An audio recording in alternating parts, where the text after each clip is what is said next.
Assalamualaikum warahmatullahi wabarakatuh. Perkenalkan, nama saya Salma Faturaini, NIM 0142303016. Di sini saya akan mengerjakan tugas individu, yaitu menjelaskan salah satu tokoh, yaitu tokoh yang saya pilih adalah Jurgen Habermas.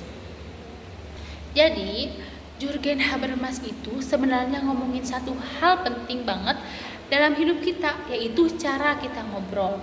Jadi menurut beliau, komunikasi itu jangan cuma jadi alat buat menang, nguasain atau ngebentuk opini orang. Menurut beliau, komunikasi itu jangan cuma jadi alat buat menang, nguasain atau ngebentuk opini orang, tetapi juga komunikasi itu harusnya buat saling mengerti satu sama lain. Nah, masalahnya sekarang, dan ini kerasa banget sih, banyak orang yang ngomong bukan buat paham, tetapi buat ngerasa paling benar, bikin orang lain kalah, atau sekedar cari pengaruh. Jadi Habermas menyebut ini sebagai komunikasi yang strategis. Jadi ngomong ada tujuan tersembunyi, misalnya politikus yang kelihatan peduli padahal pengen suara, atau debat di medsos yang ujung-ujungnya cuma saling serang. Nah, padahal kata Habermas, komunikasi yang sehat itu tindakannya komunikatif, ngobrol buat cari titik temu, bukan buat cari musuh. Jadi beliau percaya kalau orang ngobrol dengan jujur, terbuka, tanpa paksaan, dan semua punya kesempatan ngomong, maka kebenaran itu bisa muncul dari obrolan itu sendiri. Jadi bukan karena siapa yang paling berkuasa, tetapi karena argumennya masuk akal. Nah, terus Habermas juga bahas soal ruang publik.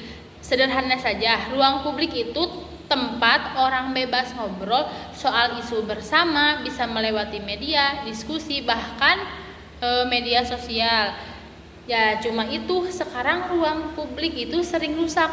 Jadi banyak opini yang dibentuk bukan karena kebenaran, tetapi karena misalnya kepentingan ekonomi, kekuasaan, atau framing media.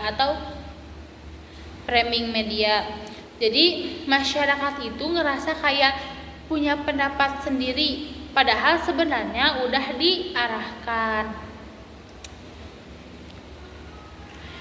Nah, jadi Habermas itu khawatir kalau komunikasi terus kayak gini, demokrasi jadi cuma formalitas. Nah, jadi Habermas itu khawatir kalau komunikasi terus kayak gini, demokrasi jadi cuma formalitas. Ada diskusi tapi gak beneran didengar, ada dialog tapi gak setara. Nah, makanya dia gak setuju sama pemikiran postmodern yang bilang kebenaran itu relatif dan penuh kekuasaan. Habermas itu masih optimis. Beliau percaya selama manusia mau duduk ngobrol baik dan saling menghargai, keadilan itu masih mungkin ada. Jadi intinya itu Habermas itu ngajarin kita satu hal simple, yaitu komunikasi itu bukan siapa yang paling keras, tapi siapa yang paling mau mendengar. Nah, mungkin cukup sekian penjelasan dari saya tentang tokoh.